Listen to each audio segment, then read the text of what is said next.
speaker series this year. For those of you who aren't familiar with KaBOOM, we are a research and education center here based in the People School of Business. And really, our mission is to promote the entrepreneurial pursuit of social impact through the thoughtful adaptation of business expertise. Really, we like to think of ourselves in the business of developing leaders and organizations to change the world. And we're especially thrilled when we have opportunities like these to welcome someone who is, in fact, making a real social impact out there. Throughout the year, we host speakers and events that you're more than welcome to join us for. If you are not familiar with our website, just kcit.org, you can see even coming up in the next 24 hours. Tomorrow morning, we're helping with a panel at the High-Tech Symposium. Tomorrow morning, there'll be a panel on disruptive social innovations, disruptive technology for social impact. And then tomorrow night is our annual award for enterprising social innovation, which Jim Fuckerman, the founder of Benetech, will be receiving. Jim's organization, Benetech, has done some amazing things to take technology and apply it to literacy and health and a lot of different issues. So he's going to be joining us tomorrow night. Now, many of you might know that scaling social impact is kind of a core research piece of ours at KaBOOM. How does one take innovation and scale it up? And we're especially delighted to welcome back to Duke and Fuqua tonight a social entrepreneur who's really thought through this issue of scaling, how you take innovation to be widely available to many folks. Darell Hammond is the founder and CEO of KaBOOM, which is a nonprofit based in Washington, D.C., dedicated to saving play by making sure that there's a great place to play within walking distance of every child in America. KaBOOM works with communities and corporations to build playgrounds in all 50 states. And to help, one of the things we talk about in scaling is there's lots of ways to create greater impact through growing your organization, replicating, sharing innovations, and also through advocating and taking the message to a broader group. And one of the things that Darell has done is start a conversation and educate Americans about the importance of play in children's lives. He's written KaBOOM, How One Man Built a Movement to Save Play, which is published by Rodale this year. And afterwards, for those of you who can join us at Faculty Hall, Darell's going to be signing copies, and there are some copies of the book for sale. Now, founded out of Hammond's apartment in 1996, KaBOOM has raised $200 million, rallied 1 million volunteers, and led the hands-on construction of 2,000 playgrounds and inspired a movement for children's right to play. We actually have KaBOOM playgrounds right here in Durham. And I should mention that we were fortunate to have one of his early staffers, Tom Mitchell, who was in the class of 2007, spend time with us. He was one of our first case scholars, and he was the co-president of our Meditech Club, and was an amazing member of the team Fuqua here. And Tom was a great member of our team, and actually his colleague from the same year, Tim Shine, is speaking on the panel in the morning. Just a few weeks ago, as a matter of fact, I think we should all celebrate, Darell was named the U.S. Social Entrepreneur of the Year by the Schwab Foundation for Social Entrepreneurship. So please join me in welcoming back to Duke Darell Hammond.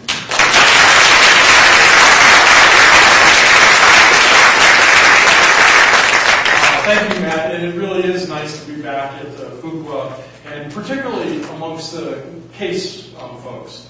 And what I saw when I was down here almost 5 years ago, and to see what it's become, is really inspiring to me. And frankly, it's helping make the work that we're trying to do easier, more understanding, and particularly, Greg Dees, who I actually met as I was starting this organization 15 years ago when he was teaching at another university.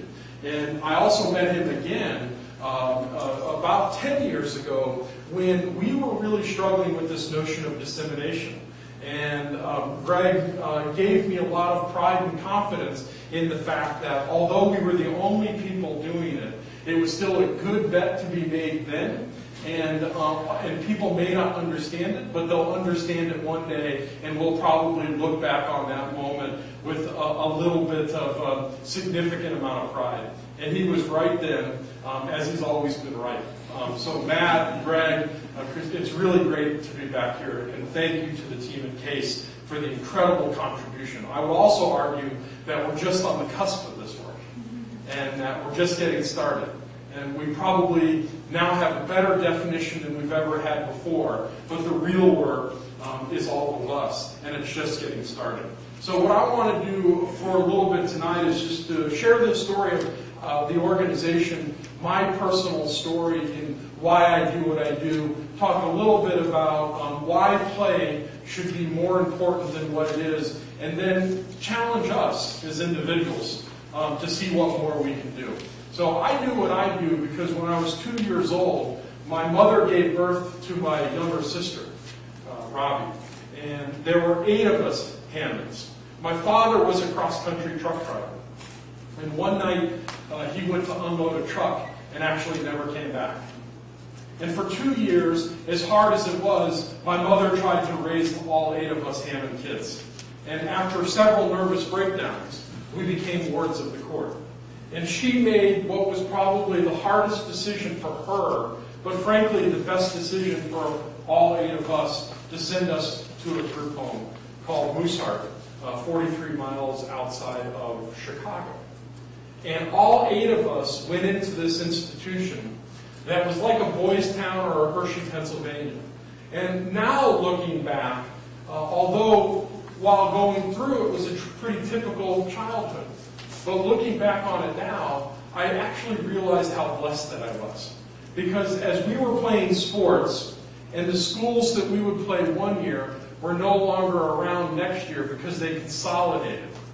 Or when we went to compete in band competitions, and we always had fresh new uniforms, when other band programs either didn't exist or were simply trying to scrape together.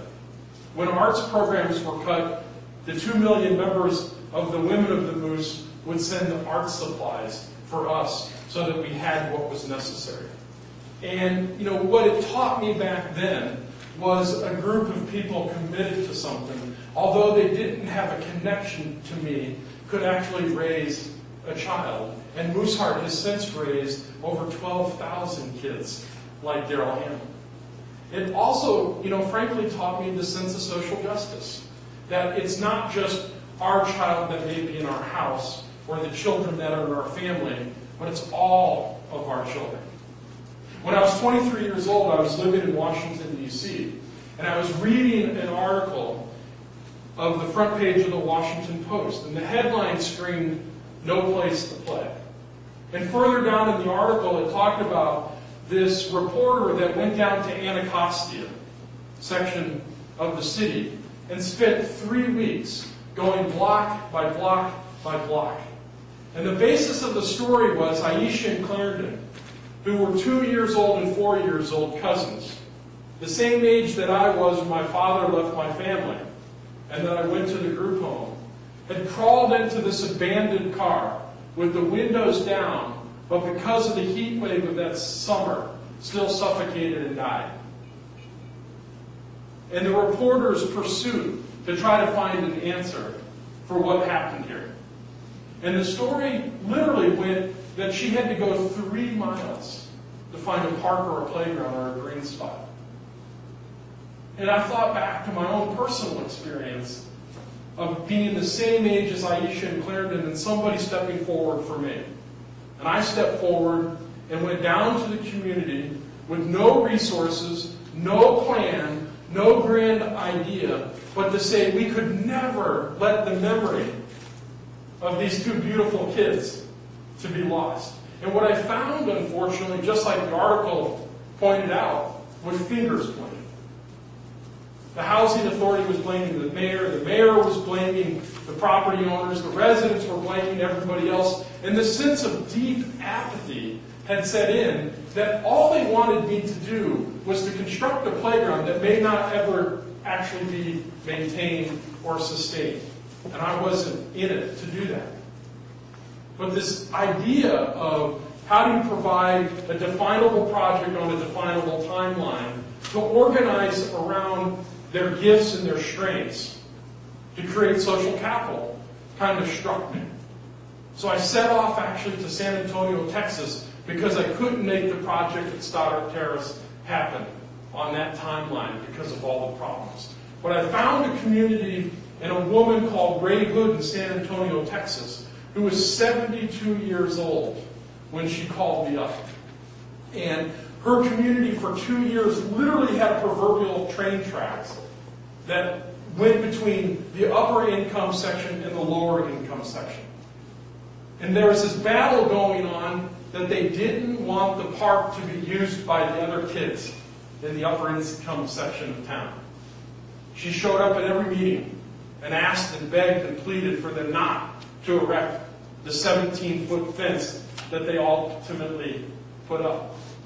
At 72 years old and as a church elder, she had read a small article in an obscure magazine called Who Cares? And before the internet somehow took weeks to track me down, to ask me to come down to that community to see if I could help her out. Obviously, it was my opportunity to kind of right this wrong. And I took it and went down there. She built such an amazing playground and got Home Depot involved in building the playground, which started a relationship between us and Home Depot that lasted 14 years, contributed $55 million in cash, and almost 35,000 employee volunteers. She built such a cool playground that finally the residents of what was perceived as the better part of town wanted to come to her playground and actually play. And she led it. Frankly, I thought my work was over at that point. Ray Hood went on to build 7 more playgrounds in the 8 years that she lived without us. That same Who Cares article fell into the hands of an executive at Kimberly-Clark who was getting ready to celebrate their 125th anniversary. And by the way, I built one playground. Got some media out of building one playground, was not an organization to do that. And this article gets written, Kimberly-Clark agency calls me up and says, can we offer this opportunity to our mill towns as a means to which we can have them celebrate locally our 125th anniversary? We said, sure. Best case scenario, a couple will choose it, and we'll be off and running. A fax went out on December 6th. On December 10th, 10 communities had already signed up. By the deadline, 100% of the Kimberly-Clark communities had signed up, 37 in total. So to go from one playground to 37 was a pretty daunting task of how were we going to pull it off. We had no staff, we had no procedures, we had no policies. I actually called up a friend of mine, Michael Brown, who ran City Year, and he provided me anything and everything I wanted, including his employee manual, which he told me to cut and paste City Year out and put KaBOOM in there. And 4 years later, when we were still using the same thing, somebody actually read the thing because one of the City Years didn't get replaced and asked me what it was. Lesson learned, you don't have to reinvent the wheel all the time. You know, beg, borrow, plead, and steal from your friends that will give you whatever is needed and necessary to take it on. I say this in as much as, you know, the fundamental premise of what we were trying to do was to build community by having a definable project called a playground that could teach the community organizing skills and to build off their assets and their gifts and their strengths instead of their deficiencies about what was not there. No doubt that when we decided to incorporate as a nonprofit organization, we then had this funding challenge. And I made the rounds to all the foundations of the world pleading for our case about why our work could actually create impact. And after 6 long months of lots of meetings, the answer was always no.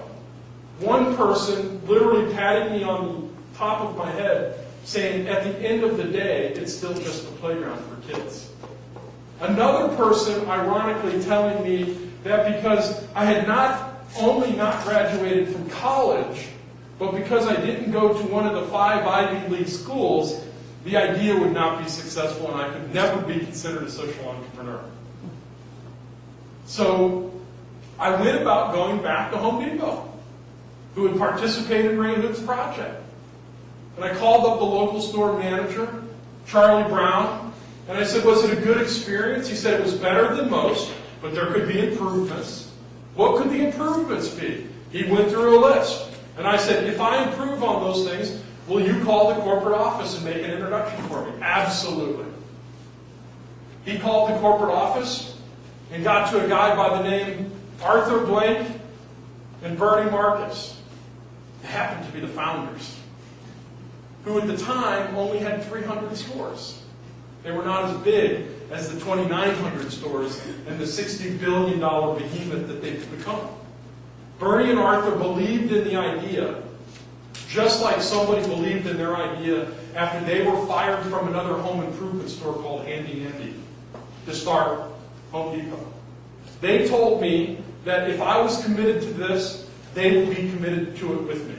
I said, I don't want to start an organization. And they said, we'll remove all the barriers. They gave me their law firm, Spalding and King. They gave me their PR firm. They gave me PricewaterhouseCoopers to actually fill out our incorporations paper and did our accounting for us. So why wouldn't I start an organization? Which began a fruitful relationship and partnership. And along the way, there's no doubt that this public-private partnership was emerging because 15 years ago, it's hard to imagine now, but back then, volunteering was not important for corporations. It was actually something that they didn't do a lot of. And if they did, they kind of did it quietly, and it was more individual mentoring that they allowed their employees to do, but probably not even on employee time. So we were building a model around paying for what we were doing by getting corporations to give us a check, but not only give us a check, requiring them to actually send volunteers out to help construct the playground side by side with the community, where the community had to apply for it to think that they were in competition with other communities so that they would put their best foot forward and then raise 15% of the funds themselves through grassroots fundraising so that it wasn't a gift. That's never changed in 15 years about how we structure the 2,031 playgrounds that we've built. And frankly, we've turned down money, including as recently as last week, from a corporation who wanted to give us a check and put a name on a playground, but would not send volunteers. We think that the volunteer experience about bearing witness in partnership with the community and the legacy that gets left behind is as big as building it itself, simply for the purpose of building it. Because at the end of the day, like in Phoenix, Arizona, the partner may come back and actually build something else. May start a mentoring program, build off a mentoring program, support their annual fundraising drive. We've seen over and over in the 15 years that our corporate partner has such a transformative experience with the organization that they wrap their arms around them and adopt it. So why would we not let them? Give them the opportunity to bring their employees out, to share and relish in this experience. What's our evidence of impact over 15 years? A lot of it's anecdotal, to be quite honest. But it's the anecdotes of the Ray Hoods of the world that found a civic voice.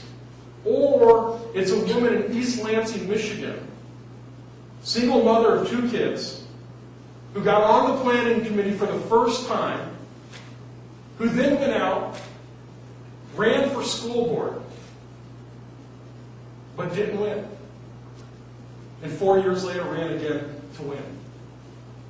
And she, in her acceptance speech, said, this goes back almost 5 years to participating in that playground project and me finding that other people agreed with what I wanted to do. And this is my opportunity to finally do what I want to do, but do it with all of you, which is why you elected me. Isn't that amazing? Or just a month ago, I was in Chicago, and we were at a playground bill with Dr. Pepper Snapple, and the head of the 12-state region, essentially the CEO of the 12-state region of Dr. Pepper Snapple, had come to this bill, just like he had come to every single other bill that was in his region. It was like his 5th one. And he was just totally stoked about it. And it was at this place called a Safe Haven, which was a drug and homeless rehabilitation center. And all the residents have jobs there. So when the playground came up, they were both on the planning committee, and to help construct it, they had jobs, very intentionally about creating the playground. One of the concrete captains who worked amazingly all day long. And you frankly didn't know if he was an employee of Dr. Pepper Snapple or a resident of a safe haven. Joe went up to him at the end of the day and said, "Do you work for Dr. Pepper Snapple?" And he said, "No, but I'd like to." Joe said, "If you show up at Monday morning at 6 o'clock, you got a job as a laborer." He showed up Monday morning at 6 o'clock and has been working for 4 straight weeks in that factory.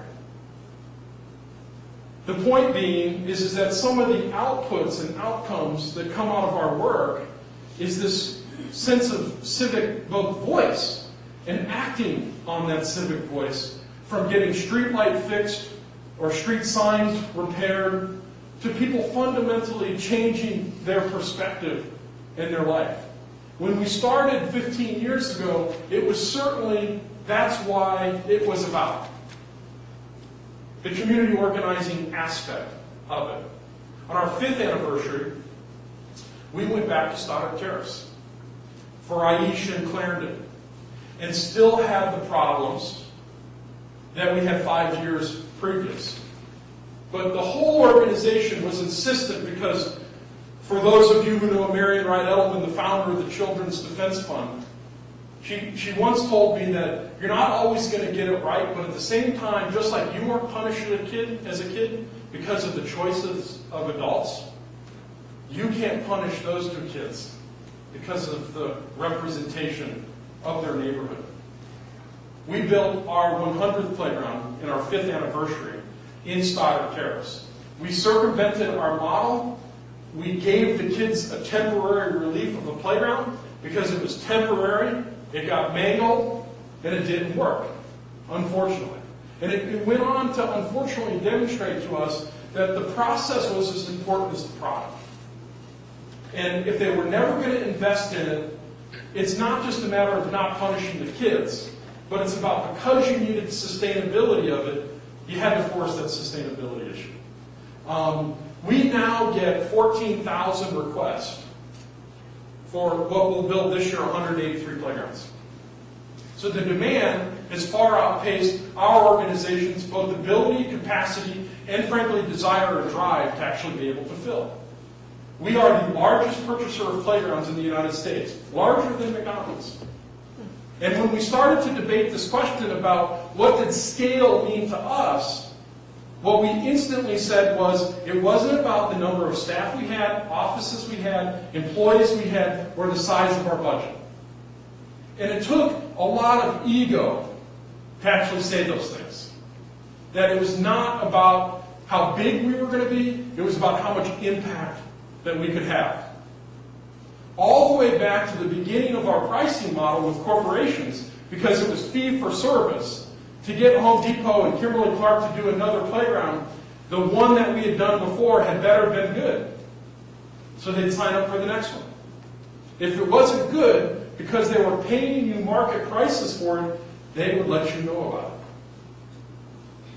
it. And we also priced it in where we could do things like create free materials for the other folks who we weren't going to be able to serve themselves. Then 11 years ago, I got married. And I went on to find an invitation, the internet. I went on to find an invitation and found this amazing site called The Wedding Channel. And said, if people can actually organize their wedding online, why couldn't people organize a playground online? And then all these people, these communities, who we needed to advocate to do it themselves, this could be a place that we could send them to coach, train, mentor, using our process that we've been proving that works, but that they may not want to go through every step of it. And we invested heavily in building a community. 10 years later, we build 1 of every 10 playgrounds in our system now. 9 more are directly coming out of and because of that DIY community. The do-it-yourself community, including about 23% of those playgrounds being international. So all of a sudden, we're an international organization without ever having boots on the ground in any country. And the stories range from an Eagle Scout student wanting to build a playground and trying for months to convince us to accept his organization as a community partner. And then finally being convinced that we weren't going to make him a community partner, but he had the skills to do it himself. Because he had saw another 12-year-old girl in our online community that had already raised $30,000 for a playground that she wanted to be built. So competition kicked in, and he wasn't going to let somebody younger and a girl beat him out on his Eagle Scout project. He raised $300,000. He didn't build one playground, he built 2 playgrounds. And then he shipped a third one to an orphanage in Russia, which he raised enough money for a scout troop to fly over and actually construct. Ironically, I've never met this kid, and no one from KaBOOM has ever met this kid. Do we deserve any influence or impact or credit for his story? Does the girl, who also went on to raise $45,000 and build a playground, does she owe us anything, credit, recognition? No. But hasn't our mission gone further, faster? And the point being around that is that both as the leader and the organization, we have to take ego off the table fast. Because as soon as it becomes about you or me, about what I get to do, or the opportunities and privileges or rewards and recognitions that I have, you're off course. Off course. And as soon as it becomes about we, about what we can accomplish, and how we can contribute, it gets unleashed. I was a miserable guy to work for because I, at 23 years old, did not have many role models and mentors. I talk about it in the book. I made every mistake there is to be made. I talk about how one of my mentors told me, you praise in public and you coach in private. I had staff meetings because I thought we needed to have staff meetings and went around the table berating everybody about what they didn't do right, because what I thought I was doing was by berating you, you would pick up on the sense that you shouldn't do this. Well, you didn't feel good, and you didn't feel good either. I once faced a leadership challenge where, as an organization of 10 people, 8 people wrote a letter to the board of directors and said, either fire him or we're all walking. And for the board, who still saw that I had leadership potential, said, you all walk and we'll invest in him. And fortunately they did, but in doing so, the change had to begin with me. I, as the individual, had to get coaching, training, support, mentorship, so that I could be the type of leader that people wanted to follow and actually emulate, instead of just commanding and controlling everything. And frankly, since then, my life has been better. And I look at the fact now that when you think about organizations, our COO of KaBOOM, Bruce Bowman, ran Ben & Jerry's. How cool is that? The guy who worked next to the founders of Ben & Jerry's for 8 years, side by side, decided to come join me as an entrepreneur to work side by side with me to build this thing. And he's been with us for 7 years. Our management team has actually been together for 5+ years together. Partly because no one's always right, and no one's always wrong. And we get in a room and fight like hell. And there's sometimes loud screaming and cursing that goes on. But we also respect and agree that once we leave that room with whatever decisions that get made, we all can support it. And for 5+ years, a management team's been able to do that. Many of you that haven't worked in organizations may think that that's strange that I'm promoting. I know many of my contemporary peers can't keep leadership teams around 1 year, let alone 2 years, certainly not 3, and 5 years is just absolutely, but it began with me, not anybody else. We're good at asking other people to make change, we're not necessarily good at changing what we need to change to get other people to believe in us, to unleash them. Why is play important? 1 in 5 kids don't live within access to a park. 52% of kids go to school every single day without recess. 2/3 of Hispanic and minority kids, the largest growing population in our country, 2/3 are not just overweight but obese, under the age of 5 years old. If we think we've got a problem now, in a decade, we'll have a bigger problem. Play, freely chosen, freely directed, brings about the sense both of wonder, joy, imagination, and creativity. But what's happening is that kids now are spending on average 7.5 hours a day of screen time. Kids under 12 years old. Minority kids are spending about 12 hours a day of screen time. Think about the consequences. I sit around and listen to my nieces and nephews and can't imagine that they're speaking English when they're grunting at each other over their technological devices.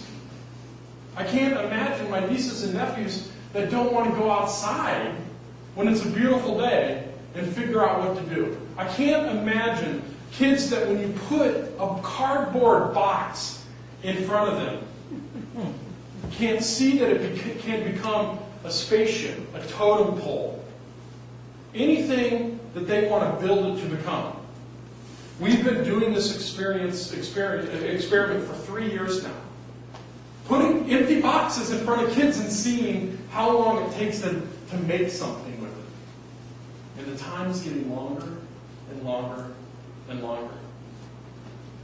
We know that there's a play deficit in our country and it's doing harms to our kids. When you think about arguably one of the top 3 in any study academically is Finland. Finland gets 15 minutes of outdoor play every hour of every school day. So they're at school 7 hours a day. Every 15 minutes, they get 15 minutes on every hour. Do you imagine that? Play, unstructured, not sports, not organized activities. Yet, their 3 in the United States is 15th. Somehow, we've made play in this country a luxury and not a necessity. And what our organization is committed to is about having a conversation about how do we help educate and inform that play actually matters. And if we can't convince you that it matters to the brain development or muscular development to your body, it matters just to have a fun childhood. And we're robbing kids of that experience. So going forward for the next 15 years, frankly, we have to accelerate the work that we do. And if it's only 2,031 more playgrounds that we build, but they're better playgrounds that enable more kids to have the type of creative outlet and expression where they want to become the next astronaut, engineer, teacher, doctor, we've done our job. But we also need to figure out a way that this scales from a societal perspective so that everybody cares about it. Policymakers care about it. Teachers care about it when they're teaching. Built environment planners, it matters to them. Business leaders, it matters to them. 2 examples. When we build our communities, why do we build them without sidewalks, yet ask our kids to walk to school? Or, in the business world, at a business school, we know, that the 15 minutes or 10 minutes of creative expression makes employees concentrate better, focus more, and be more attuned to work. So shouldn't we have instant recess in every workplace in the country? Because what's happening is that us adults either provide or take away play opportunities for our kids. And if we provide it for them, because we practice it ourselves. And this is another place that we have to make the change first for them to be able to follow us. I've had an incredible ride, an incredible journey. I'm proud of the work that we've been able to accomplish. But I'm also sitting in a place where I'm a little bit anxious that if we don't do more faster, everybody's going to forget about what we have done and question, why didn't we do more? So as I end this, the 2 points I want to leave you with is that change begins with us. Us. And whatever we want somebody else to do, it has to start with us. And the second thing is, when better is expected, good is not enough. When better is expected, good is not enough. And what I want you to think about is that in many instances, you are the only one who actually knows the difference. Are you cheating yourself? It's great to be back at Duke. It's great to be with my colleagues from CASE. And it's great to be with all of you. And I think we've got time for questions and answers. So I'll look forward to engaging in conversation. Thank you.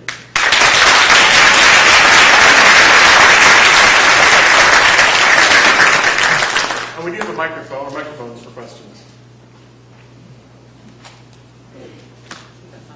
Hello. Okay. I was just curious if you looked at play outside of just the playground, so like toy in school and kind of what you looked at there. Yeah. So I think the long and short of it is we've come to the conclusion that the best type of play for kids is all type of play for kids. It's not one or the other. It's not just only free play or only structured activity. It's got to be a better combination of both. The younger you are, though, it's certainly the more expression versus organized. And outdoor play makes significantly bigger impact than indoor play. So we have to counter this trend of getting kids outside more than trying to think we're doing them a favor by taking them inside to actually play more. Matter of fact, my name's on it, but there's a Huffington Post article that went up today about this exact subject around a point of view about what's the best type of play for kids. Variety matters. And, I've been getting in a lot of trouble recently because the sports leagues, who's a big funder of ours, NFL, NBA, hockey, soccer, they give us a lot of money. They provide players, they give us visibility, they get us media, they make our sponsors happy. But at the same time, I'm asking them to do two things. One, stop recruiting kids younger and younger, because what's happening is that 3, 4, 5, and 6 years old are participating in one sport 3 seasons a year, instead of 3 sports 1 season a year. It's taking away their variety. They're forgetting that Michael Jordan didn't pick up a basketball until he was 16 years old. We're trying to build Michael Jordans at 4, 5, and 6 years old. And what's happening is the involvement curve has gone up. And by the time they get 6, 7, 8, 9 years old, they drop out. They don't want to do it anymore. They're stressed out. They just absolutely don't want to do it. Instead of gradually building them into it, we're forcing them out of it. So variety really matters.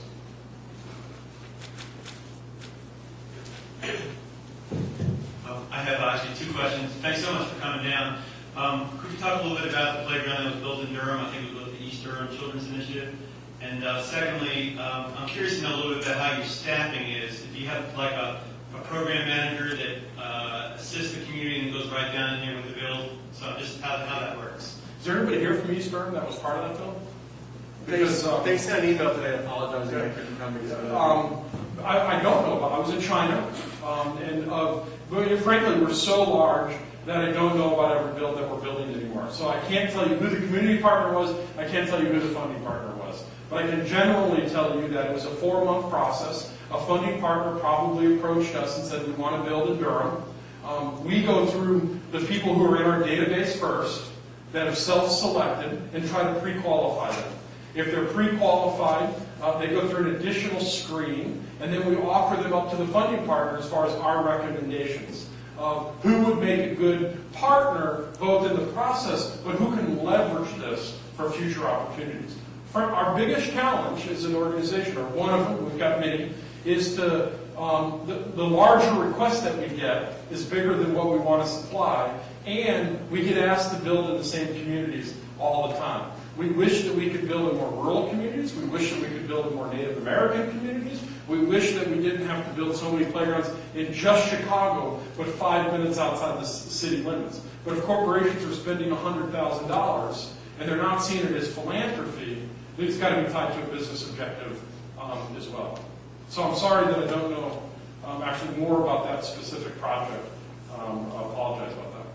How about how the staffing works? Does a person see it all the way through? So yes, no, absolutely not. So one, staffing is can do, will do, team fit, damn quick, and damn smart. And anybody who works at KaBOOM could rattle those things off. Can do is you have the ability to do the job. The will do is that you will do it. We can't put everything in a job description. Team fit is we're a collective group of individuals, and that you better be eclectic too and have some serious fun. And that's an important thing, because if you ever came to our office, it looks like a playground, it looks like a playhouse, and there's a lot of laughter and giggle. And people get tricked at the culture that think this is just a fun place. I don't have to be serious. This is about serious fun, where you can be fun and then toggle it off and be serious at the same time, and vice versa.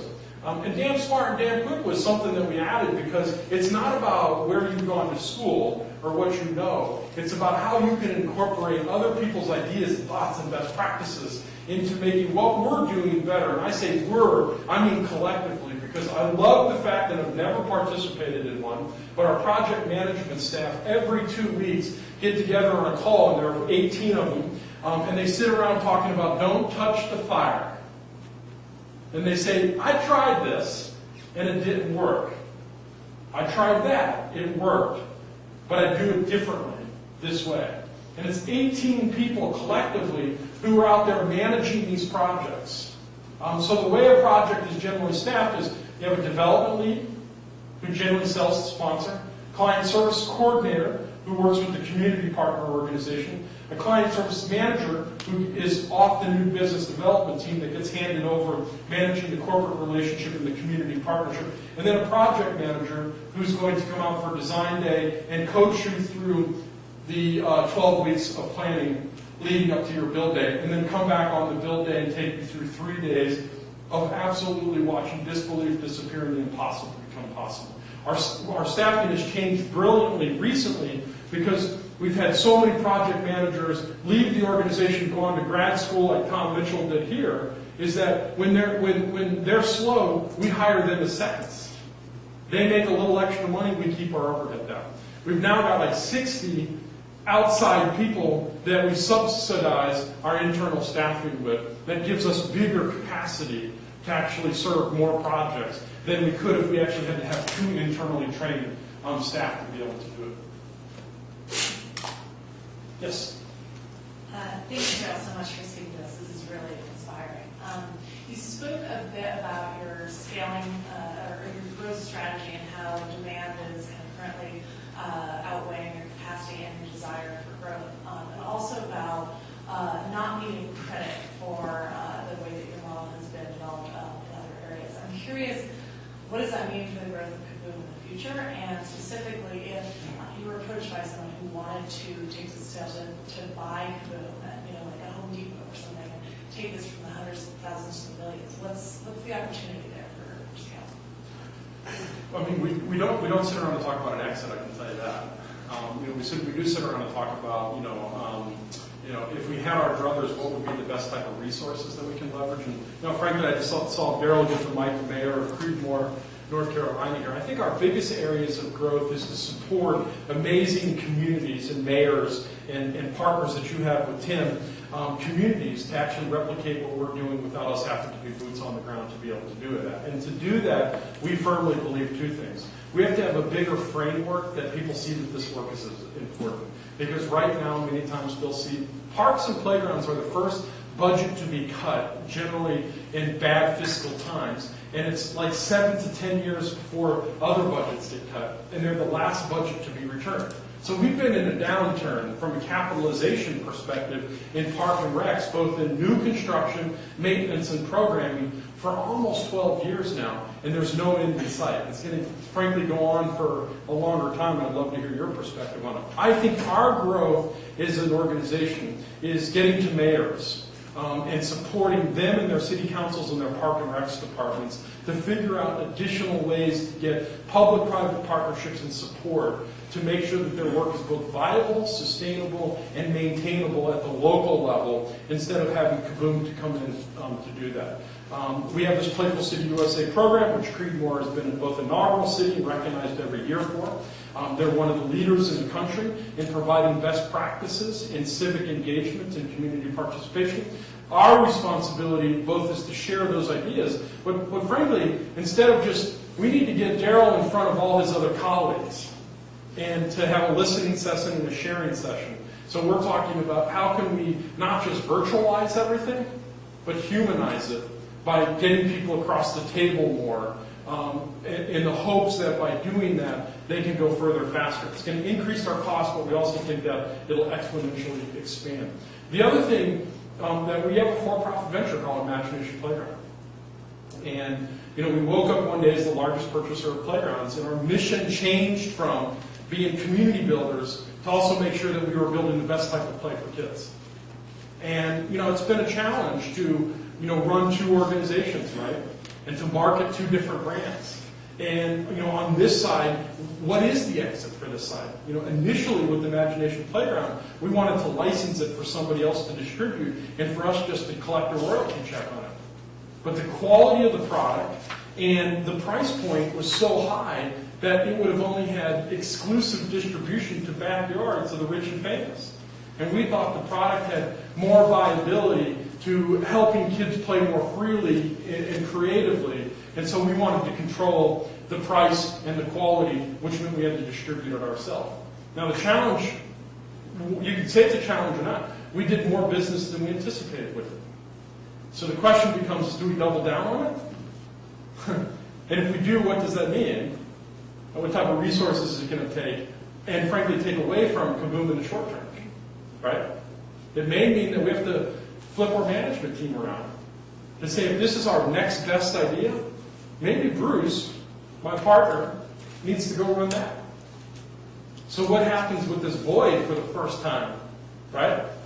And so we have both opportunities and challenges ahead with us. I also think internet is a big piece of what we're banking our strategy on, lowering the barriers to entry. We already have a community of 60,000 people, 20,000 take monthly actions, but frankly, they're middle to upper income communities. We have to figure out a way to get that down into the type of communities that we really want to see a bigger change from. And so we're trying in mobile, we're going to try some different branch strategies, but I know the team thinks a lot about, on one hand, it's a success, on another hand, it's not having the desired social impact that we need and wanted to have. So we're scratching our heads to say, we can't wave the white flag and give up, but we're certainly not waving the checkered flag and proud about where we're at. Thank you, Darell. It's good to see you again. Good to see you. I guess my question really is twofold. As an elected leader, we're going to be in Phoenix in a couple months at the National League of Cities. And, what message would you have me take out to those guys? Because I think we do have to figure out how to pump up the volume, if you will, to make the message a lot stronger. And then, even in our own communities, I come from a very small community, 15 miles north of here. We're about 4,000 people. And every year your application gets a little bit tougher, and I just wanted to get some guidance from you on, how we prepare for next year. To the latter question, I think some of the changes that we're going to make as far as getting credit for what you do out the course of the year is going to help active communities like yours. How many people did you have come out for your play day recently? About 600. 600 people came out to their play day. 60. No, 60. So we're going to build that into 600. Yeah. So I think what we're trying to do, Mayor, is to build a means in a way that we can actually, with Playful City, put cash next to the incentive prizes on top of it to subsidize and leverage the work, the human capital work that you have already going on. And I think our challenge is that it's an arm's distance relationship. Funders don't generally like that, but get them to draw this leap of faith. And in March of next year, we're launching a pretty new initiative around what we call Earn It. If your community's taken action, we'll reward you with cash. And in these tough economic times, we think that's the best way that we can support you. Exactly. Playground. Yeah, no, exactly. On the other point, we have to get to the place not a luxury. It's not a sideline. It's not when when I think about that in the stimulus bill, after a lot of good work by many people, that there was going to be $40 million to improve park and recreation facilities across the country. And at the last moment, to get the bill passed, it got stripped out because one person thought that we don't want poor minority kids having swimming pools and basketball courts to play in and graffiti at the end of the night. Do you know that our largest landowner in this country, the Department of Housing and Urban Development, which gives about $3 trillion away a year in CDBG, Community Development Block Grant money, cannot be used on recreational facilities? Not because of statutory mandate, because of what has become agency best practice, because 40 years ago, the congressman had the sense that we don't want them staying in our communities' housing developments longer. We want to give them an incentive to get out faster. Our largest landowner in the country, for 40 years, has not been allowed to build recreational amenities where we're housing some of the lowest income people in our community. Fortunately, to Sean Donovan's secretary's credit, when we brought this to his attention, he almost hit the roof. He changed it in 12 days. 12 days. And not only that, he will nickel and dime and trade you.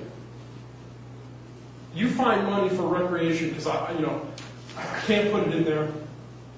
And you prove to me that you're doing it, I'll give you money for something else.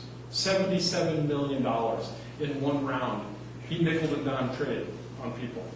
And that takes courage and leadership, because his attorneys told him not to do it, his inspector general told him not to do it, Congress told him not to do it, but he no longer was going to let this injustice continue to go on. I think at the policy-making level, there's a lot that we have to do to change the formulas for how we're putting resources both into the capitalization and, frankly, into the maintenance and programming of our spaces to get kids healthier and to build more sustainable communities. Yes, couple more. You touched a little bit on sustainability and some of the lessons learned in terms of the quality of the playgrounds. How do you work with the community to make sure that the playgrounds are maintained so that they continue to be safe and the community kind of continues to be involved with the playgrounds after they're built? Yeah, great question. So it used to be anecdotal, it used to be just these stories, but we've become more intentional and deliberate around data collection. So after every playground build, the same project manager who was out there building the playground reconnects with the community on 1 month interval, 6 months interval, and 1 year intervals every year after that. And there's a series of questions that we ask about increased usage, usage by other entities, facilities, partnerships, individual stories that we can tell and stuff like that. That's been happening for about 5 years. PPV, Public-Private Ventures, a well-established research firm, actually came in and did a longitudinal study on a select number of our communities